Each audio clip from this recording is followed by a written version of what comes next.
یوه ورځ چاټی خان د شپې ناوخته کور ته روان و.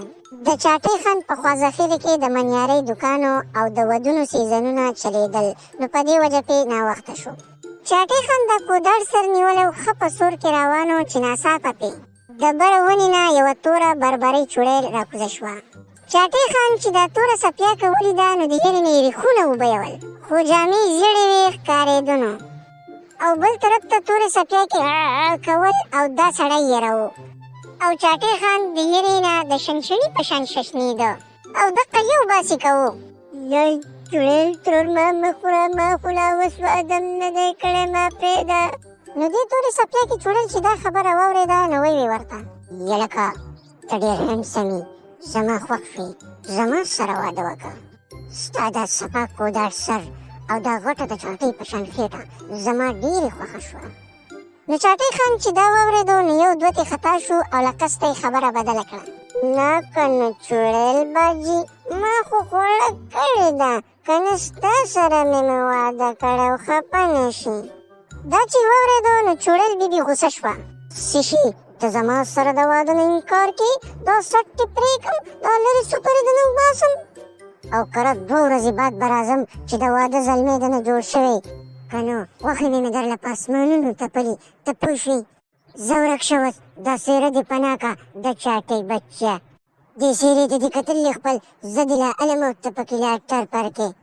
نو چاټی خان چې د دې تورې څپیاکې دا کیسه واورېده نو دوی خپلې کړې او دوی پردې کې او د پشندي په شان یې ور ووهل. چاټی خان د اپسولا په شان کور ته ننوتو او په کټ کې بېهوشه پرېوت. سړی ډېر یېرېدلی و، سهار د ناوخته پورې بېهوشه پروت و. نو چې کله په هوش کې راغی نو ډارېکې مولوي سري بابا پسې ور منډه کړه. نو ټیپر سري داسې منډه واله چې یوه دوړه ښکارېده او نور څه نه ښکارېدو. نو کله چې چاټی خان په مولوي سري بابا پسې راورسېد نو د مولوي سري بابا عجزه د غریبۍ نه یې د شیشي درک نه لګېدو، نو تلی و په دغې سوري کې ناست و. نو چاټی خان سوچ وکړو چې دا چېرته رسېدلی بابا دی. نو چاټی خان ورته خپله ټوله قصه وکړه او د کیرړي په شان ورته وبنګېد او دا یې ورته وویل: او بابا د څپیاکې په شان هغه تورې چوړیل راته آی لو یو ویلی او وایي چې د آی لو یو جواب دې قبول نه کړو نو دا لرې سوپرې ده نه وباسم. نو بابا مهرباني وکړه او د دې غولو نه خلاص کړه. نو بابا ورته وویل: دا چوړیل راته ړنده ښکاري ښه، چې ستا په شان کټاټا نواز شریف باندې مینه شوه نو دا ړنده ده، او نورې جینکۍ څه ووایم چې خوښ دي کې، خو دغه چوړیل ده ښه ده که نه. څه شی د ګلدان د بوتل په شان سر دې نیولی، خبر یې او که نه؟ زما د حسن تعریف خو د انډیا هغه شوروارای کوي، او هسې په زلټ راته هری مه کوه، هره خبره په ګپ ماله که نه بابا. مړه چاټی خان ته خو هسې غوسه کېږي، ما خو ګپ لګو، ستا په شندانه خو په دې دنیا کې دغه یوه ده، خو خیر سغه وردله کومه ښه. 2 ورځې بعد دا مرداره چوړیل د دغه چاټی خان کور ته، د ځان ته چې شاهرخ خان وایي، د ده کور ته لاړه او د بار نه یې چغې شروع کړې چې شاه زلمیه راوځه، ستا د خوابونو شهزادګۍ راله. نو چاټی خان د کوره بار راووت او مولوي سری بابا یې دننه پټ کړی و چې زه کله تا ته اواز کړم نو ته به هلو راوځې. نو د راتلو سره سړی بیا د یېرې نه په ششنېدو سر شو. نو بربرۍ چوړیل ورته وویل: د چین ماچین خاپیریا، زما رشته درته قبوله ده که نه؟ شابه زر وایه، که نه مازغه مې کار نه کړي دلته دې بمبه کومه.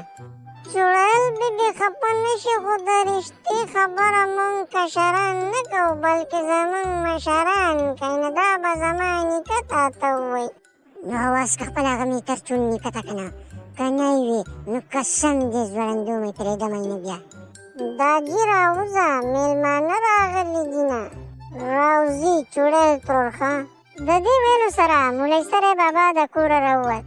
مولوي سري د راتلو سره شروع کړه: ورکه شه، ورکه شه، ته دا واړه ولېری ورکه شه. او چاټی خان د مولوي سري شاته پټ شوی و. نو په دې کې د څپیاکې په شان چوړیل وویل: ته ساوتې بوتې وې خیرنه، زه خو د دې غریبو که شاهرخ خان په رښتې پسې راغلی یم. ښه هغه رښتې واله د ګلاب هغه غوټۍ ته یې؟ او ډېره مهرباني، خدای دې خوشحاله کړه. نو بیا پکې څه دي، ته خو زما به وي چې په دې خوشحالۍ کې د لمودیکایي درکړمه ښه. د دې سره مولوي سری بابا اوتی بوتی وی د اوتی بوتی ویلو سره د چړې نه یو جادو لاړ او په چړېل د لګېدو سره غمبکې شوې. د اور د لګېدو سره چړېل بیبي چغې کړې او ور ووهل.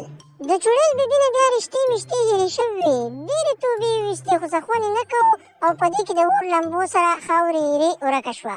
نو ولیدو خلک هسې نه وایي چې په زور باندې چا کلي نه دي آباد کړي.